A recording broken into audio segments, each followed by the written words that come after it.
Assalamualaikum warahmatullahi wabarakatuh, Bapak Ibu sekalian yang berbahagia. Mudah-mudahan walaupun dengan penuh persiapan yang saya coba semaksimal mungkin ya, tapi ala kulihal eh, ada beberapa hal yang menyebabkan setelah teknis ini tidak berjalan dengan baik. Mohon maaf sebelumnya. Baik Bapak Ibu sekalian, eh, kita langsung saja. Kita akan eh, apa, saya akan menyampaikan materi ya yang berkaitan dengan 4 prinsip dalam pemupukan. Seperti Bapak Ibu sekalian ketahui bahwa kunci sukses dalam berkebun, kunci sukses dalam bertani, salah satunya adalah bagaimana kita memahami prinsip dalam pemupukan. Selain dari kegiatan-kegiatan lain, contoh ya, kita memahami tentang bagaimana apakah tanah itu, jenis tanahnya, kandungan unsur haranya, terus kemudian iklimnya, kesesuaian lahannya, iklim makro dan iklim mikronya. Itu ada hal-hal yang mendukung untuk sukses dan tidaknya kita dalam berkebun atau bertani. Nah, pada hari ini saya akan menyampaikan salah satu dari kunci sukses, yaitu tentang pemupukan ya. Dalam flyer yang sudah kita bagikan sebelumnya ya, ada 4 prinsip dalam pemupukan ya. Atau kalau saya meringkasnya menjadi 4 tepat dalam pemupukan ya. Yaitu yang pertama adalah tepat dosis, kemudian tepat cara, tepat jenis ya, dan tepat sasaran, tepat waktu nantinya. Nah, sebelumnya Bapak Ibu sekalian, semangat pagi ya. Saya doakan Bapak Ibu sekalian sehat walafiat. Walaupun dalam kondisi pandemi seperti ini tidak menyurutkan langkah kita, tidak membuat kita tidak bisa bergerak ya, tidak menyebabkan kita hilang dari sisi kreativitas ya. Mudah-mudahan salah satu hal yang bisa kita lakukan dalam hal ini tim TS ya, tim konsultan teknis pertanian, perkebunan atau agrokompleks di NASA, mencoba semaksimal mungkin untuk memberikan pelayanan dalam hal ini penyampaian materi-materi yang terkait dengan agrokompleks. Sebelumnya mungkin bagi yang belum kenal ya, nama Eko Zulkifli ya. Saya lahir 45 tahun yang lalu ya. Mungkin singkat saja ya. Kita langsung lanjut aja materi ya. Nanti bagi Bapak Ibu sekalian yang ingin menyampaikan persoalan-persoalan atau menanyakan berbagai macam topik, silakan bisa di chat lewat forum ini, atau bisa juga langsung ke WA saya ya, 0811 279 2005. Ya, insya Allah pada hari ini, hari Sabtu ya, tanggal 7 Agustus ya, mulai harusnya jam 10 kita sudah mulai ya. Mudah-mudahan bisa kita selesaikan sebelum jam 12.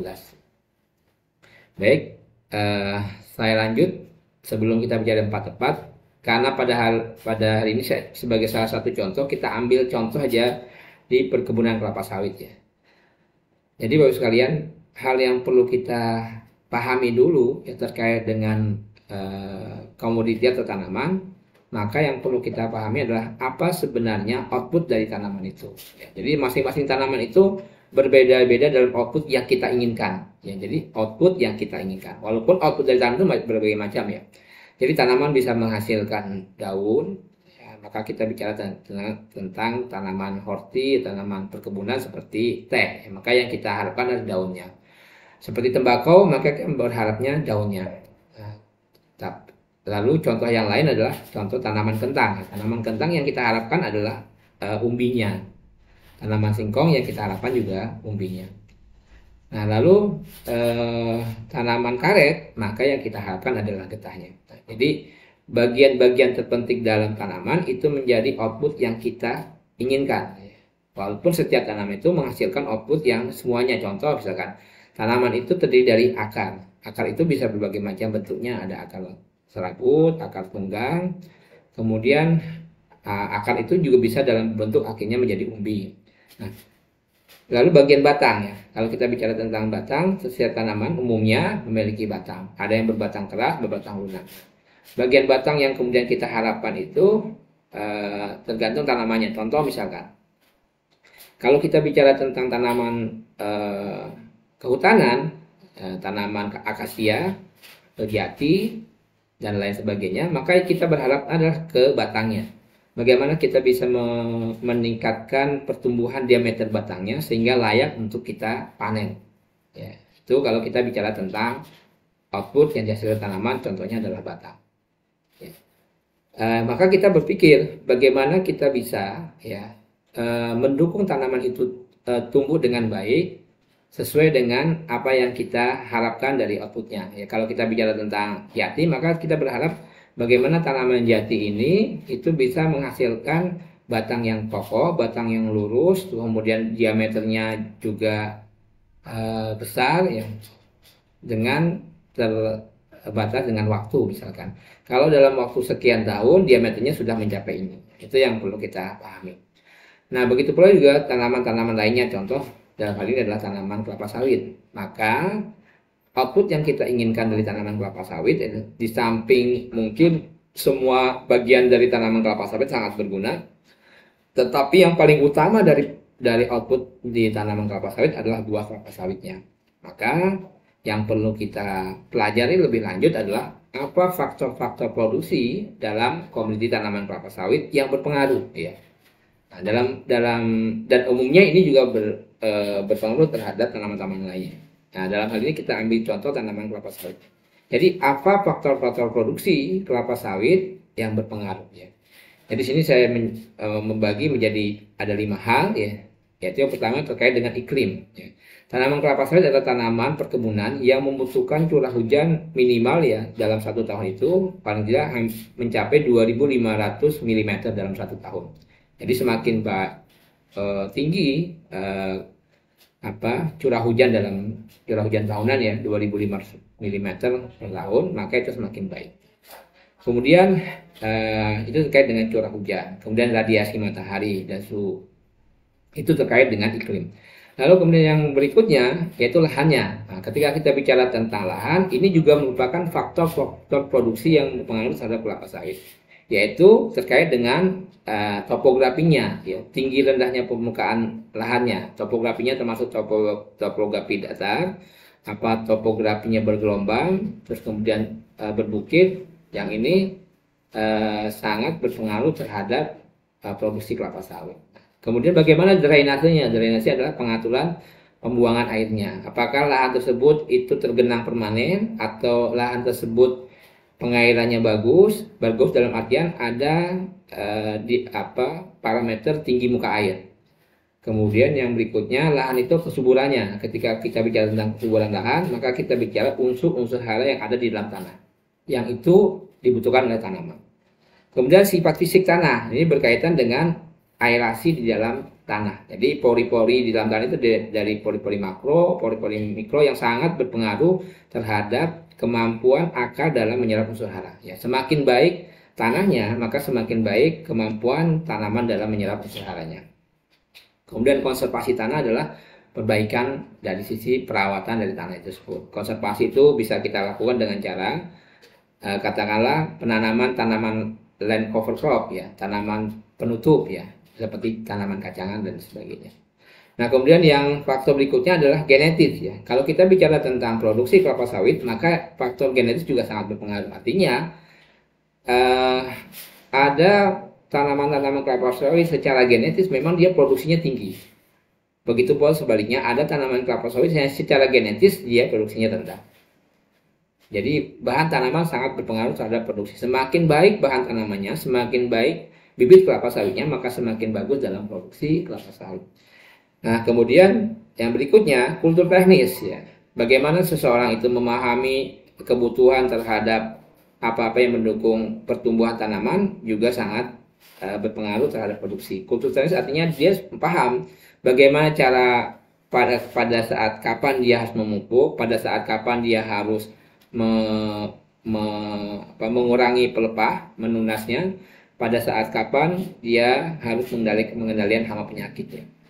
Nah, kemudian yang terakhir adalah manajemen panen. Jadi, tata cara panennya seperti apa, pengangkutan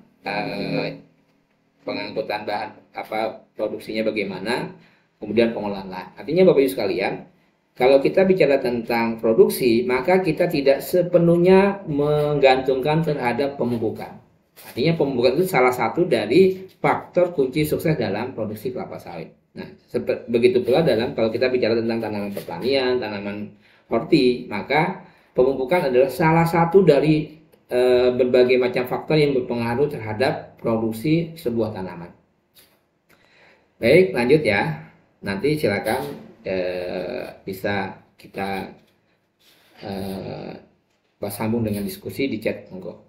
Nah, contoh misalkan Bapak sekalian, kalau kita bicara tentang pemupukan tanaman kelapa sawit, ya umumnya ya 40% dari biaya itu kita alokasikan untuk biaya pemeliharaan. Nah, di dalam biaya pemeliharaan ada di dalamnya adalah biaya pemupukan.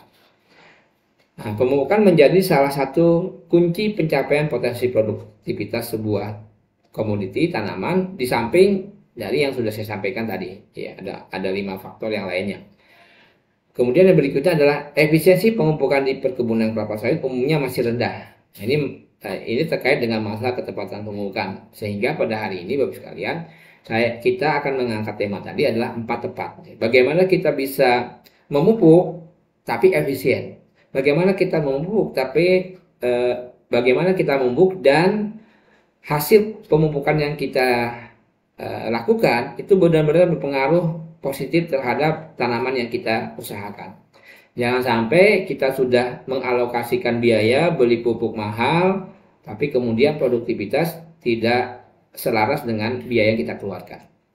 Kita berharap kita sudah mengalokasikan biaya untuk pemupukan, kemudian produksi mengalami peningkatan. Jangan sampai sebaliknya.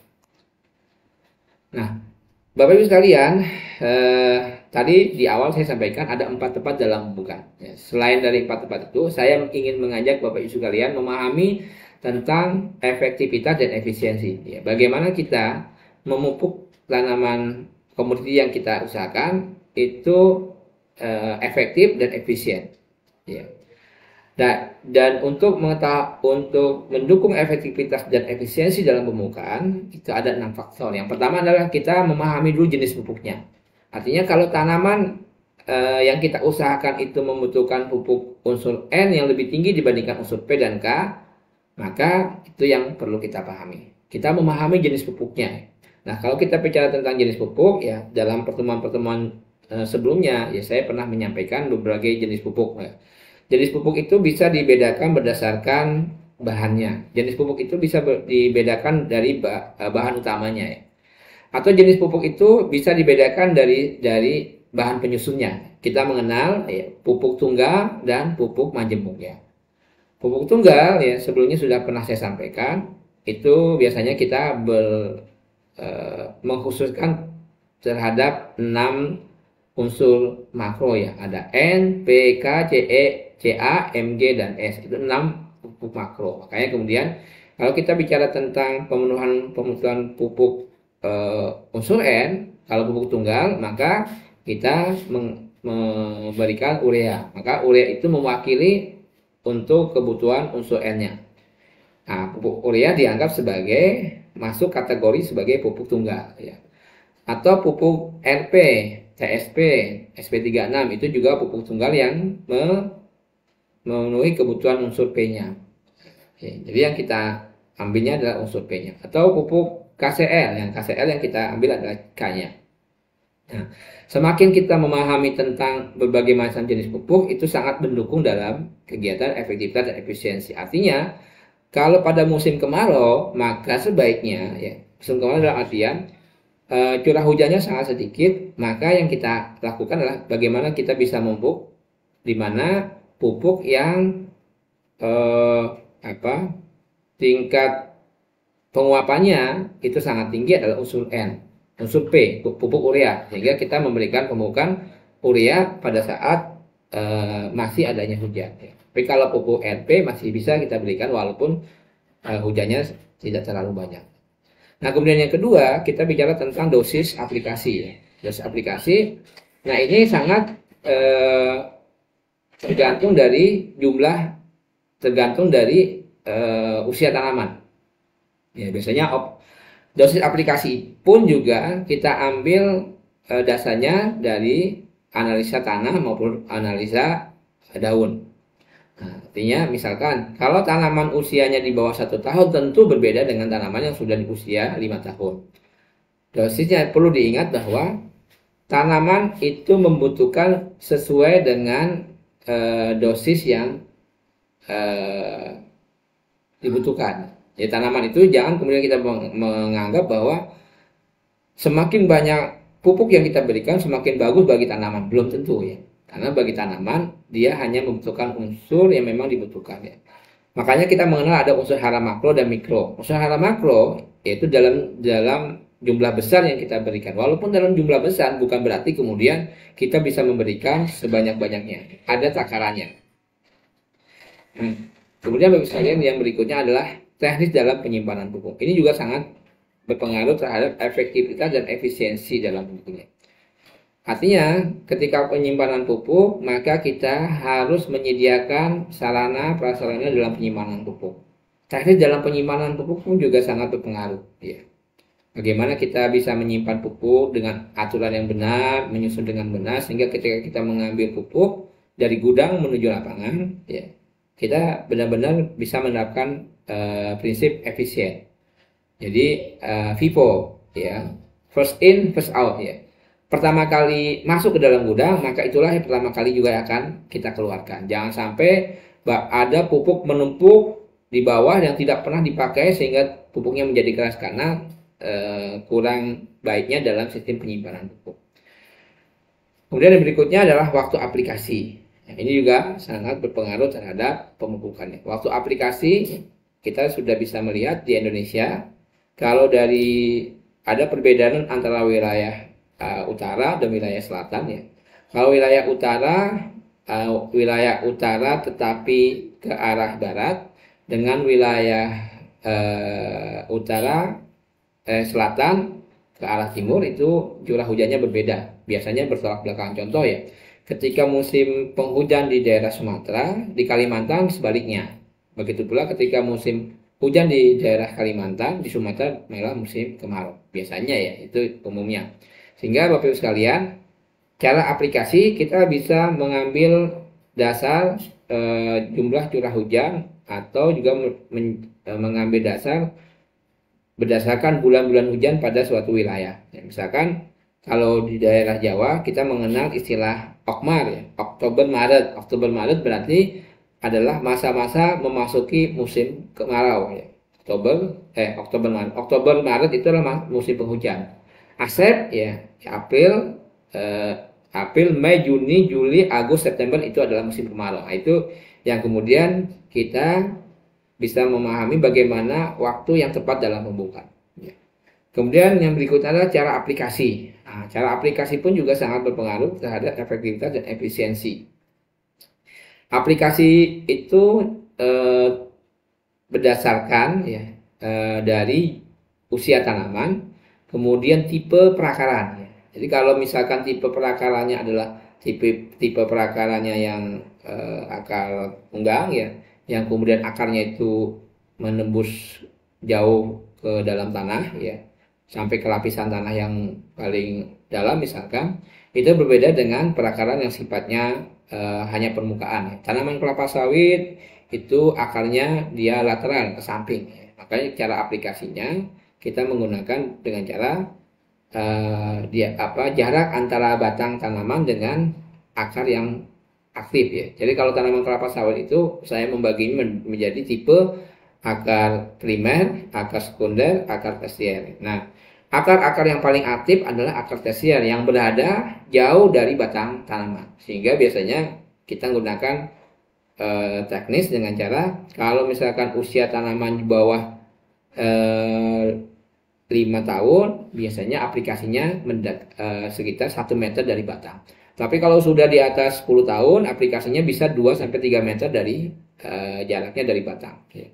Kemudian tempat aplikasinya ya, tempat aplikasinya ya tadi sudah saya sampaikan. Cara aplikasi dengan cara ditabur, dengan cara dikocok, atau dengan cara disemprot. Itu berbagai macam cara aplikasi.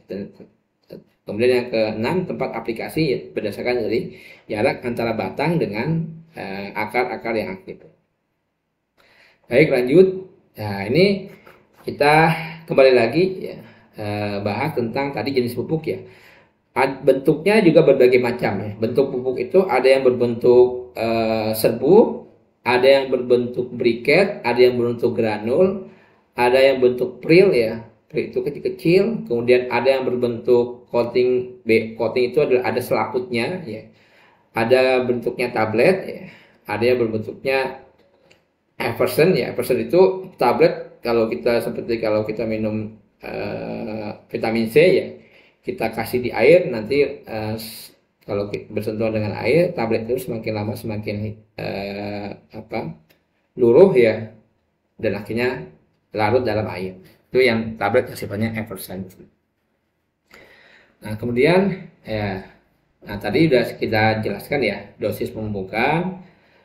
Dasar dari dosis pemupukan adalah hasil analisa daun dan analisa produksi yang dibuat oleh Departemen Riset perusahaan. Ya. Jadi Bapak Ibu sekalian ya, bisa dasar untuk menentukan dosis sebuah pemupukan yaitu berdasarkan analisa daun dan analisa tanah ya. Ya, analisa daun dan analisa tanah ya. Misalkan kalau setelah kita analisa, caranya bagaimana analisa daun ya? Kita ambil daun ke-17. Bagaimana cara ngitungnya? Itu ada rumusnya. Itu jadi rumusnya 1 itu adalah daun pertama. Kita ambil dari daun yang sudah membuka. Daun yang sudah membuka kurang lebih 50% ya.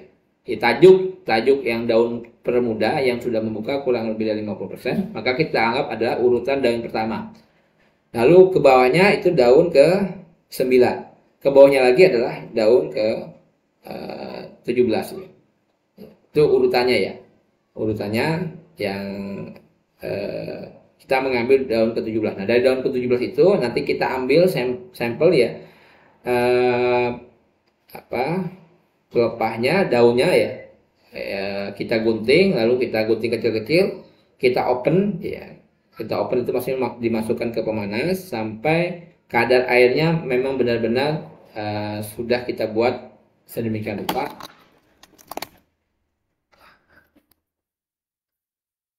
Ya.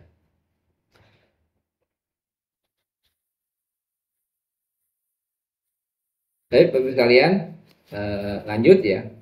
Nah, tadi di samping ya, sebelumnya saya sampaikan tentang jenis pupuk dan sifat pupuk ya. Contoh ya, kandungan unsur N ya, nitrogen ya. Maka kalau kita memupuk pupuk makro, karena kandungan unsur N dalam urea itu kurang lebih 45-46%. Artinya dalam satu satuan ya, misalkan dalam 1 kilo, berarti kandungan unsur N dalam pupuk urea itu mengandung 46% N. Jadi yang mampu diserap oleh tanaman itu biasanya kurang dari 46% ya. Nah, unsur hara makro ini memiliki mobilitas yang tinggi ya. Sehingga pergerakannya itu tinggi, baik pergerakan dia ke atas maupun ke bawah ya. Dia cepat mengalami pergerakan baik melalui pencucian dia ke bawah atau ke atas penguapan maupun diserap oleh tanaman. Unsur N yang diserap oleh tanaman bentuknya ada 2 ya, NO3- dan NH4+. Ini ya yang biasanya mampu diserap oleh tanaman.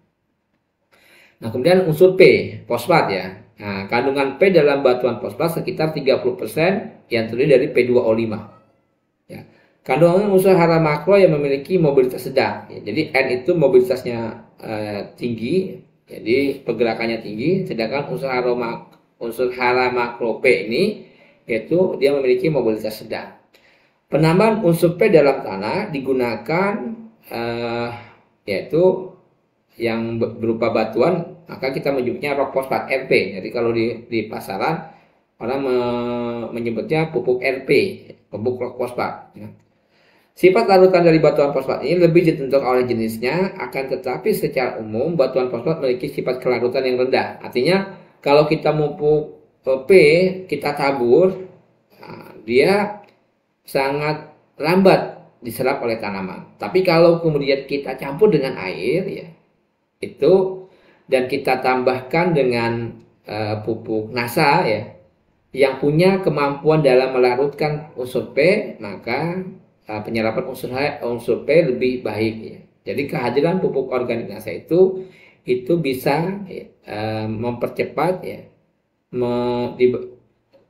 kelarutan unsur P yang dibutuhkan oleh tanaman. Sedangkan unsur P yang diserap tanaman dalam bentuk ion, yaitu H2PO4 dan HPO4. Nah, Bapak Ibu sekalian, yang membedakan keunggulan dari pupuk NASA adalah pupuk yang kita berikan ke dalam tanah, yang dibutuhkan tanaman itu sudah berbentuk ion, sehingga sudah mampu langsung diserap oleh tanaman. Tapi kalau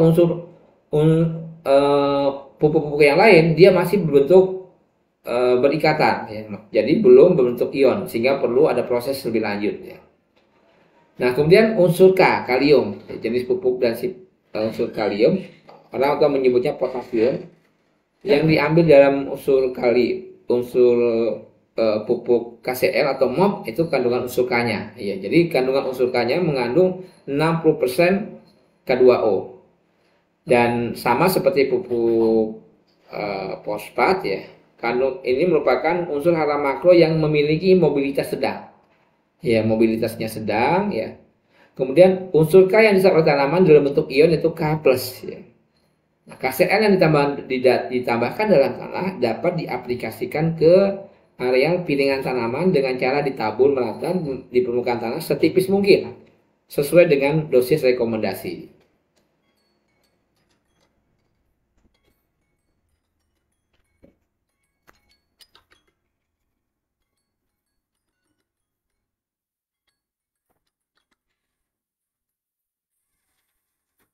Halo? Ya. Pak, sebentar Pak ya, saya lagi ngisi live streaming. Ya, ya. Ya. Baik, lanjut Bapak Ibu sekalian, ya. Jadi yang berikutnya unsur Mg, magnesium, ya.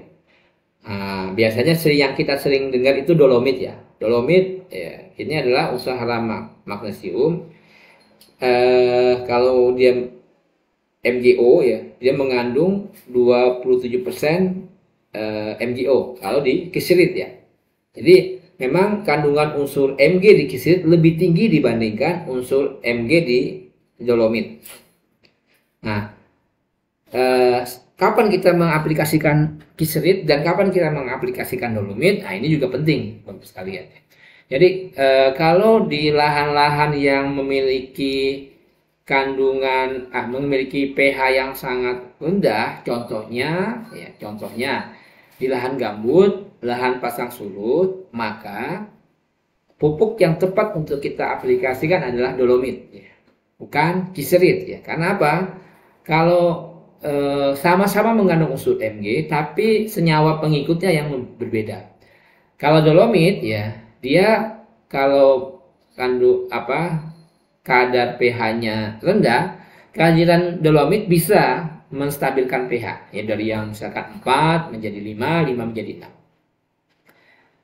Jadi ada dua hal yang kita pahami, bahwa dolomit di samping memberikan tambahan unsur Mg kepada tanah yang kemudian diserap oleh tanaman, dolomit juga memiliki kemampuan meningkatkan pH tanah yang pH-nya yang tadinya 4 menjadi 5. Itulah kemampuan dolomit. Nah, sedangkan kisilit Bapak Ibu sekalian, dia mengandung Mg, ya, lebih tinggi dibandingkan dolomit. Tapi kisilit itu ada senyawa pembawanya, ada sulfur di situ. Nah, kalau ada sulfur, maka yang lebih tepat untuk kita aplikasikan adalah di daerah-daerah yang kandungan pH-nya sudah bagus ya. Di tanah-tanah mineral itu bagus menggunakan kiselit. Karena apa? Karena kandungan Mg-nya lebih tinggi. Ya. Apalagi di lahan-lahan yang produksinya sudah tinggi, maka kehadiran Mg penting. Tapi kalau kita berikan kiselit di daerah lahan gambut, pasang surut, maka dampak positifnya itu lebih rendah dibandingkan dampak negatifnya. Ya, kenapa dampak negatifnya lebih tinggi? Karena dia ada senyawa pembawanya, ada sulfurnya. Sulfur itu di tanah-tanah lahan pasang surut itu akan bisa menurunkan pH. Yang tadinya pH-nya sudah 5, kehadiran kiselit bisa menyebabkan pH menjadi turun. Padahal salah satu faktor ya kemampuan tanaman dalam menyerap unsur hara adalah baiknya pH. pH-nya sekitar 5,5 sampai 6,5 adalah pH optimal. Oke, Bapak sekalian, unsur Mg bukan unsur hara makro yang penting bagi tanaman ya. Nah, dia dibentuk dalam Mg2+ ya. Kekurangan unsur Mg di dalam tanah dapat ditambahkan dolomit atau kiselit ya. Dolomit memiliki sifat kelarutan yang rendah. Sehingga teknis dalam pemurnian ya sebaiknya lebih bagus ya kalau misalkan ada air di situ bagus ya dengan cara dicampur dengan air lebih bagus ya. Nah, kemudian yang ini adalah unsur hara mikro, unsur hara boron ya. Bapak sekalian minta izin ya, saya sampaikan dulu hal-hal yang paling penting yang dibutuhkan oleh tanaman, unsur-unsur yang biasanya sering kita perlukan ketika kita ingin meningkatkan produksi ya. Unsur B, unsur boron adalah unsur hara mikro yang dibutuhkan dalam jumlah sedikit tapi penting ya. Artinya inilah yang kemudian kita mengenal teori minimum leakage ya. Artinya kehadiran unsur B adalah dia dibutuhkan tapi dalam jumlah yang sedikit. Tapi harus ada ya. Kalau misalkan tanaman itu unsur hara mikro yang berupa boron tidak ada, maka akan menyebabkan dampak yang signifikan terhadap produksi. Ya. Kemudian penambahan unsur B ya bisa ditambahkan dengan pupuk HGFB ya, diaplikasikan ke piringan dengan cara disebar merata di permukaan tanah setipis mungkin. Nah, ini Bapak sekalian, ini ada slide ya tentang hara terangkut tanaman ya. Bentar ya, saya cek dulu apakah FB-nya jalan ya.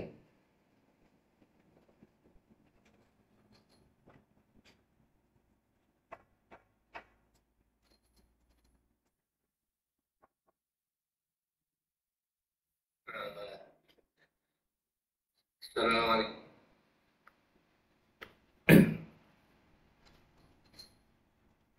Baik, lanjut Bapak sekalian.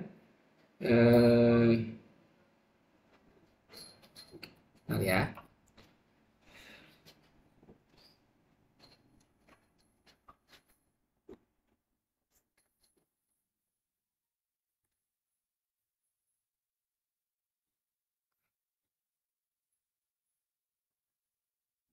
Oke, mungkin mohon komentarnya ya, mohon komennya ya Bapak Ibu sekalian supaya saya bisa melihat apakah apa yang saya sampaikan ada yang kurang jelas ya.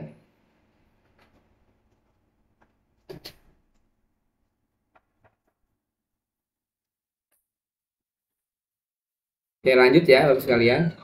Ya, lanjut ya.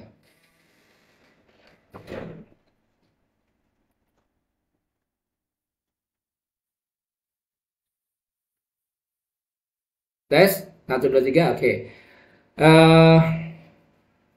Jadi hara terangkut panen. Jadi Bapak sekalian kalau kita bicara tentang produksi, maka kita harus punya pemikiran dan bahwa apa yang dimasukkan ke dalam tanah lalu kemudian diserap oleh tanaman dan menghasilkan output, dan kemudian outputnya itu hasilnya kita panen dan panen itu dibawa keluar lokasi, misalkan kita kirim ke pabrik, maka tentu saja kita perlu menyeimbangkan ya, Menyimbangkan dalam artian seberapa banyak buah yang dihasilkan, maka kita perlu menyimbangkan seberapa banyak pula pupuk yang harus kita berikan ke dalam tanah. Jangan sampai tanaman sudah menolong dalam artian sudah memberikan buahnya yang terbaik kepada kita, tapi kita lupa bahwa tanaman juga membutuhkan pupuk selanjutnya. Artinya yang namanya pupuk itu harus dilakukan secara berkelanjutan.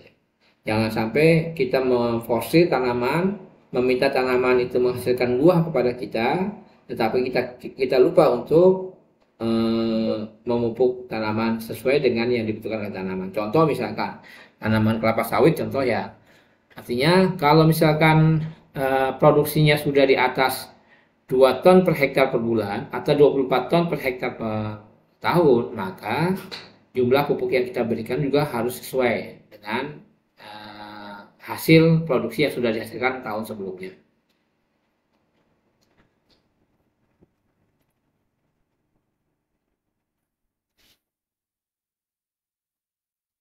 Oke, lanjut ya. Nah, sekarang kita bicara tentang tadi penyimpanan pupuk seperti yang sudah saya sampaikan sebelumnya. Ini dilihat ya, ada gambar di sini ya, ada penyimpanan pupuk ya. Kalau pupuknya bagus penyimpanannya, Assalamualaikum warahmatullahi wabarakatuh. Selamat pagi.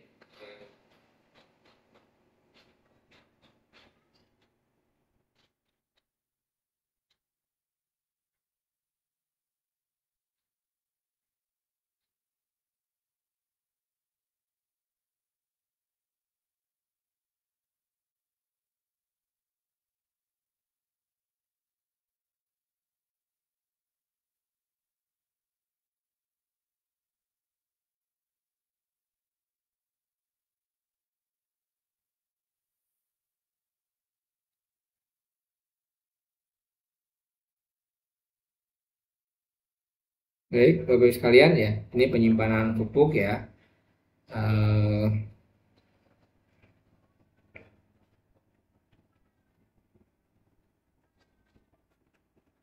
Inilah cara penyimpanan pupuk yang benar ya, dengan cara disusun ke bawah ya, disusun dengan prinsip FIFO, first in, first out ya. Pertama kali masuk ke dalam gudang, maka pertama kali yang harus dikeluarkan ya. Sehingga kita harus bisa memperkirakan berdasarkan susunan pupuknya, di bagian mana pupuk itu akan kita aplikasikan, udah kita tentukan, di bagian ini besok akan kita pupuk, kebutuhannya adalah 5 ton, maka kita susun, sudah kita persiapkan ya, bahwa first in, first out ya. Jangan sampai ada pupuk yang sudah menumpuk berbulan-bulan, bahkan sampai bertahun-tahun, yang tidak pernah diaplikasikan karena salahnya dalam penyimpanan pemupukan. Nah, berikutnya adalah waktu aplikasi. Ya, waktu aplikasi adalah contoh Bapak sekalian ya, aplikasi pada tanaman belum menghasilkan ya.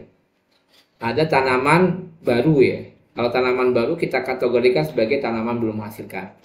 Tanaman belum menghasilkan, contoh ya, tanaman belum menghasilkan tahun pertama, maka aplikasinya dengan cara berdasarkan periode per 3 bulan. Jadi dalam setahun kurang lebih ada 4 kali aplikasi pemupukan. Tanaman belum menghasilkan umur 2 tahun, ya itu kita aplikasikan 4 bulan sekali atau 3 kali dalam setahun. Nah, waktu pemupukan pada tanaman belum menghasilkan, selain ditentukan oleh umur, bulan setelah tanam juga harus diperhatikan curah hujan yang mencukupi. Ya. Pada tanaman menghasilkan, ini contohnya tanaman kelapa sawit ya. Pada tanaman menghasilkan, frekuensi aplikasinya ada sebagai berikut ya. Kita gunakan dengan cara semester ya. Semester 1 dan semester 2. Sehingga dalam 1 tahun 2 kali dalam aplikasi. Untuk tanaman yang akan diremajakan, replanting ya. Ini perlu diingat ya. Saya beberapa kali kunjungan ke daerah Sumatera, Kalimantan. Untuk wilayah-wilayah yang tanaman ditanam pada tahun 90 ya atau tahun 2000-an ya. Ini sudah kalau tahun 90 rata-rata sudah masuk ke replanting. Replanting itu artinya menanam kembali tanaman yang sudah tua, dianggap sudah tidak produktif sehingga tanaman tuanya kita ganti dengan tanaman yang masih baru. Nah, teknisnya adalah tanaman yang akan kita replanting ya, maka 3 tahun sebelum replanting dipupuk hanya sekali. Nah, ingat ya, ini adalah makanya kemudian kita menyebutnya adalah efisiensi dan efektivitas. Jadi kita sudah merencanakan 3 tahun sebelum kita merencanakan replanting, misalkan ya, tanaman tahun 2020 misalkan, atau tanaman tahun 2000 ya. Tanaman tahun 2000 kita lihat perkembangannya. Kalau misalkan produksinya masih stabil dan bagus, artinya antara hasil produksi yang kita dapatkan dikurangi dengan biaya pemupukan itu jauh lebih besar hasil yang kita dapatkan, maka kita masih mempertahankan untuk tidak kita lakukan replanting. Tetapi kalau kita lihat ada tren penurunan, maka kita bisa sudah menentukan, oh kalau misalkan tahun 2000, di tahun 2025 misalkan produksinya sudah mengalami trennya turun ya, setiap tahunnya sudah mengalami penurunan, kemudian kita rencanakan berarti di tahun 2000 katakanlah 2028 kita sudah merencanakan kita akan melakukan replanting. Nah, artinya 3 tahun sebelum replanting kita cukup hanya memupuk sekali saja ya, itu pun hanya kita aplikasikan pupuk N dan K supaya lebih efisien ya. Nah, 2 tahun sebelum replanting itu tidak perlu kita pupuk ya. Jadi 3 tahun sebelum replanting kita hanya memupuk 1 kali dalam tahun ya. Misalkan tahun 2028 kita akan melakukan replanting, maka 3 tahun sebelum replanting di tahun 2025 misalkan kita memupuk hanya sekali ya. Nah, tahun berikutnya kita tidak perlu pupuk, tahun berikutnya tidak perlu kita pupuk, baru kemudian satu kita replanting. Nah, untuk pemupukan TM ya kita aplikasikan tanaman menghasilkan ya, kita aplikasikan di biasanya mengikuti tren curah hujan ya. Ya, antara Februari sampai Maret kita lakukan pemupukan, lalu kemudian di tahun berikutnya Oktober ya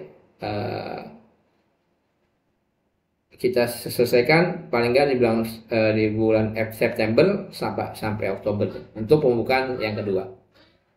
Nah, lalu kemudian cara aplikasi. Cara aplikasi salah satu kunci sukses dalam pemupukan itu cara aplikasinya.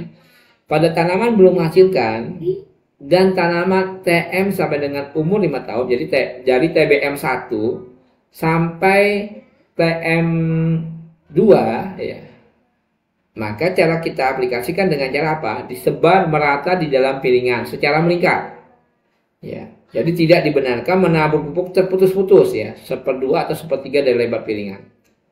Ya, jaraknya bagaimana? Ya, jaraknya kalau di usia TBM-nya semakin besar tanamannya, maka jarak pemupukan semakin menjauh dari batang. Ya, semakin tua tanaman, ya, jarak pemupukan dari batang semakin menjauh ya. Disarankan agar aplikasi pupuk N dan urea diberikan dalam waktu yang hampir bersamaan. Jadi kalau kita memupuk boleh antara unsur N dan P diberikan bersamaan. Karena untuk meningkatkan efisiensi serta efikasinya, efek sinergi antara N dan P. Demikian pula dengan waktu aplikasinya. Ya, jadi Bapak Ibu sekalian, kalau kita ingin memupuk N sama urea, bagus diberikan secara mendekati atau secara bersamaan. Plus pupuk NASA ya. Jadi pupuk kalau tadi dari TBM 1 biasanya nanti kita gunakan Super NASA granul ya. Lalu kemudian pada saat sudah masuk TBM 3 baru kita sudah gunakan Power Nutrisi ya. Nah, lalu kemudian Bapak Ibu sekalian, selang waktu aplikasi antara pupuk urea dan MOP kita aplikasikan semester 1 dan semester 2 berkisar antara 3-4 bulan. Contoh misalkan kita memupuk urea di bulan katakanlah di bulan Februari ya. Kita memupuk kita memupuk urea di bulan Februari, berarti 3 bulan berikutnya baru kita pupuk K ya, pupuk MOP. Nah, jadi selang antara pupuk urea dan MOP, kalau ini pupuknya adalah pupuk tunggal ya. Tapi kalau udah pupuk majemuk ya sudah langsung kita berikan pupuk NPK ya. Kemudian penaburan pupuk di lapangan selain harus ditabur secara merata, tidak membentuk gumpalan. Ya. Kenapa membentuk gumpalan? Biasanya ketika penyimpanan pupuknya tidak benar, tadi tidak menerapkan prinsip FIFO, first in, first out, maka pupuk akan mengalami gumpalan. Ya, gumpalan ini dia mengeras ya. Yang sering kita temukan biasanya pupuk urea dan pupuk KCl. Biasanya mengeras. Apalagi ditambah lagi penyimpanan pupuknya tidak tertutup dengan baik. Misalkan ada atapnya bocor. Kalau atapnya bocor kena air, ditambah lagi ketika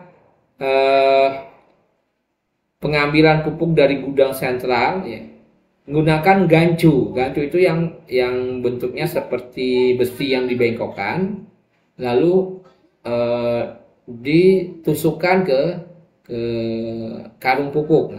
Nah, sehingga karung pupuknya itu bolong, walaupun sudah dilapisi antara karung yang di luar itu dan di dalam biasanya ada plastik lagi, tapi karena sudah ditusuk oleh gancu tadi, sehingga mengalami pupuk pun juga ada faktor luar memudahkan pupuk itu menggumpal. Nah, untuk mengantisipasi tidak terjadinya gumpalan, biasanya nanti ada tenaga kerja yang khusus ya memecahkan gumpalan. Jadi gumpalan itu dipecahkan dulu sehingga ketika dibawa ke lapangan tidak ada lagi gumpalan yang terjadi. Karena kalau gumpalannya kita pupukkan ke lokasi, nah ini juga sangat berdampak negatif bagi tanaman. Kenapa? Harusnya tanaman itu mendapatkan pupuk sesuai dengan dosisnya atau sesuai dengan tadi cara pupukkan dengan cara setipis mungkin. Tapi kalau gumpalan, jadi nanti ketika pupuk kita berikan tidak bisa langsung diserap oleh tanaman. Bahkan yang paling ekstrimnya gumpalan itu ada yang mengamankan. Ya, mengamankan artinya orang datang ke lokasi, ada pupuk nih. Ya, pupuknya gumpalan, udah tinggal masukkan ke karung, sudah selesai dibawa ke lokasi lain. Nah, sekarang kita bicara tadi ya. Tepat dalam bukan, tepat dosis, tepat cara, tepat sasarannya. Tadi sudah kita bahas sebelumnya ya. Nah, ini yang paling penting. Mengapa sih harus kita mupuk ya? Kenapa kita harus mupuk? Karena tanaman membutuhkan unsur hara agar dapat tumbuh dan berproduksi secara optimal. Dan tanah, ya, selain menyediakan unsur hara, tanah juga berfungsi sebagai media tanam. Ya. Salah satu media tanam adalah tanah. Karena media tanam itu bisa berbagai macam, bisa berupa air, yang kita menggunakan tanaman hidroponik. Nah, tanah memiliki keterbatasan dalam menyediakan unsur hara. Karena apa? Karena tanaman yang sudah berfungsi dengan baik, otomatis kandungan unsur hara di dalam tanah juga semakin lama semakin berkurang. Nah, hara di dalam tanah itu akan hilang atau berkurang yang disebabkan oleh banyak faktor seperti tercuci, terangkut panen, ya, dan terimobilisasi. Mengembalikan hara yang hilang akibat panen atau menguap atau run up, tercuci, terimobilisasi dalam jaringan tanaman agar tanaman dapat tumbuh dan berfungsi secara optimal. Nah, ini jaringan ini alur ya, alurnya bagaimana hara itu bergerak ya. Mulai dari lahan ya masuk ke dalam sistem tanah. Sistem tanah maksudnya di situ ada pori-pori hara makro, pori-pori hara mikro, pori-pori makro, pori-pori mikro, itu kemudian masuk ke dalam sistem tanah. Nah, lalu ada sistem atmosfer, misalkan terjadinya hujan, adanya radiasi sumber matahari, ada kelembaban, suhu, angin yang sangat berpengaruh terhadap di dalam sistem tanah maupun sistem tanaman. Jadi kita bayangkan hara itu ada di dalam tanah, masuk ke dalam tanah, ya berkelindan atau bersinergi di dalam tanah, lalu kemudian tanaman yang dari akar, tanaman mengambil unsur hara di dalam tanah melalui akarnya, perakaran masuk ke dalam sistem tanaman, dari akar masuk ke batang, dari batang masuk ke daun, daun terjadinya fotosintesis, terjadinya fotosintesis, dari fotosintesis bisa menghasilkan apa menghasilkan unsur-unsur hara yang dibutuhkan oleh tanaman. Nah, ini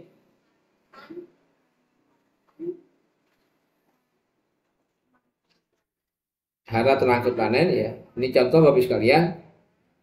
Ini tabel produksi ya. Artinya kalau misalkan di dalam satu kebun ya, hasil produksinya menghasilkan 1 ton per hektar, berarti unsur hara yang terangkut hasil panen ya, kurang lebih ada 2,9 kg unsur N-nya, P-nya 0,4, K-nya 3,71, CA-nya 0,81, 0,7. Artinya apa Bapak sekalian? Kalau tidak kita segera imbangkan dengan pemberian pupuk, maka tanaman akan mengalami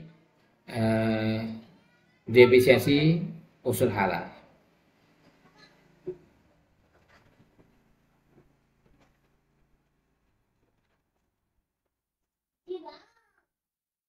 Ini ada teori siklus hara pupuk, sudah pernah saya sampaikan ya. Jadi Bapak Ibu sekalian bayangkan ya, kalau kita berikan pupuk ke dalam tanah, baik pupuk N, baik pupuk K, baik pupuk P, misalkan 100% ya. Dari 100% yang kita berikan ke dalam tanah, kita sebar dalam tanah, ternyata dari 100% itu yang hanya mampu diserap oleh tanaman, unsur haranya ya, itu hanya kurang lebih ya 20%, 12% lah saya. Ya, jadi hanya 12% yang mampu diserap oleh tanaman. Dari 100% yang kita berikan, hanya 12% mampu diserap oleh tanaman. Selebihnya terbawa aliran permukaan, terjadinya evaporasi, kemudian terimobilisasi oleh mikroba, terikat oleh liat, ya. Kemudian tercuci, sehingga hanya 12% yang mampu diserap oleh tanaman.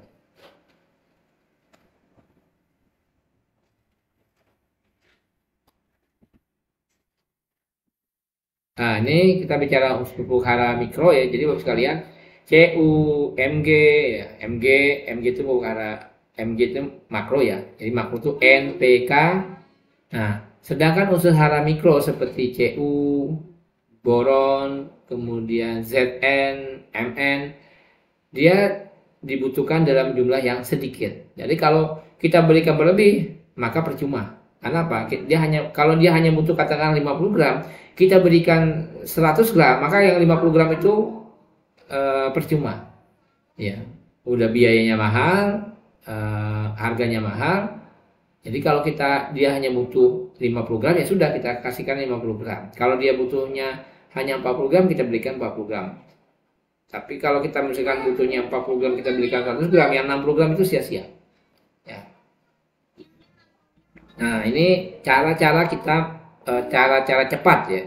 Cara-cara cepat mengetahui tanaman ini kekurangan unsur hara apa. Ya. Jadi contohnya ada gambarnya Bapak sekalian ya. Ada rasio N per K, daun terlalu tinggi. Jadi kalau terjadinya strip ya, white strip namanya. Jadi di dalam daun itu terjadi garis menguning ya, seperti memanjang ya.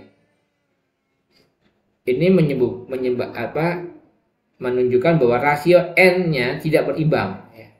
Nah, jadi kalau rasio N-nya tidak berimbang, tanamannya patah ya, patah di pelepahnya. Jadi kalau kita ngelihat pelepahnya patah-patah, ya, salah satunya kemungkinan rasio N dan K-nya tidak berimbang. Rasio N-nya tidak berimbang, ya, terlalu tinggi N-nya. Terlalu tinggi N-nya, sehingga Bapak sekalian ingat, kalau kita memberikan unsur N-nya terlalu banyak, maka kemungkinan tanamannya, daunnya bisa terjadi patah pelepah. Ya, makanya kemudian pemberian unsur N itu disesuaikan dengan usia tanaman. Ya, jangan sampai kita memberikan urea, ureanya tinggi ya. Baik, Bapak sekalian, mungkin itu yang bisa saya sampaikan ya, kurang lebih hampir eh, satu ya 1 jam kurang ya. Mungkin nanti bisa kita lanjutkan dengan diskusi ya. Saya lihat di chatnya dulu.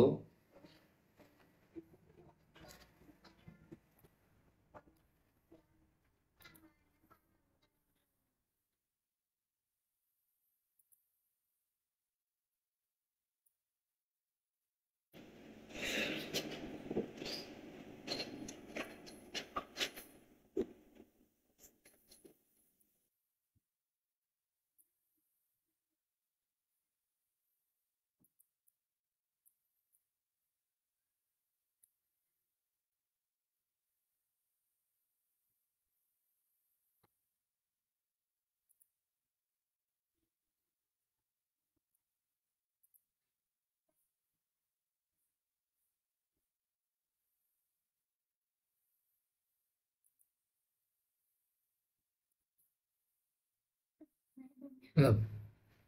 Belum. Belum.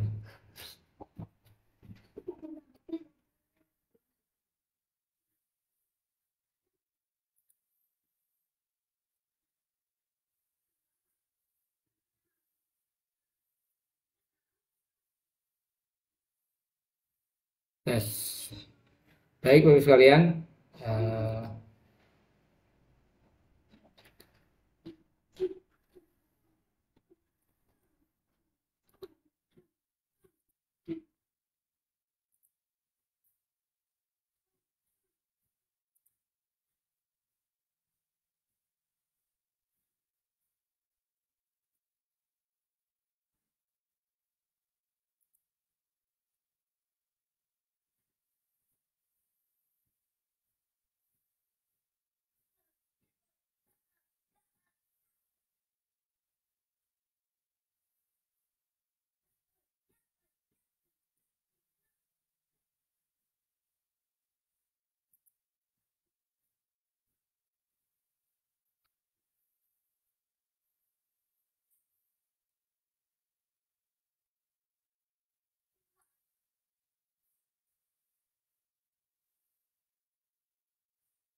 Belum, udah belum.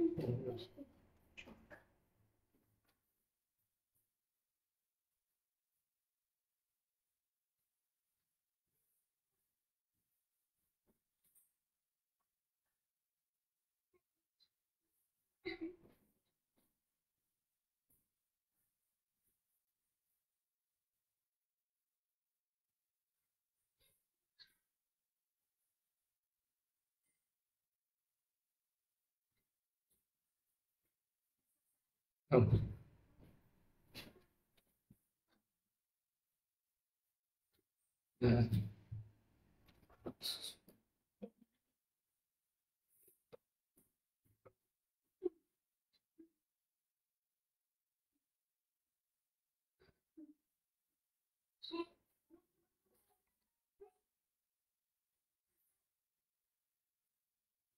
Baik, Bapak sekalian, mungkin itu yang bisa saya sampaikan ya.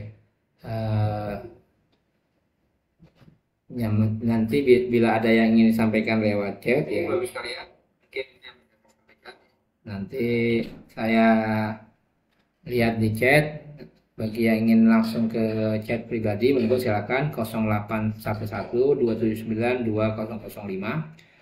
Dan sebelumnya mohon maaf jika dalam penyampaian ada hal-hal yang belum optimal ya.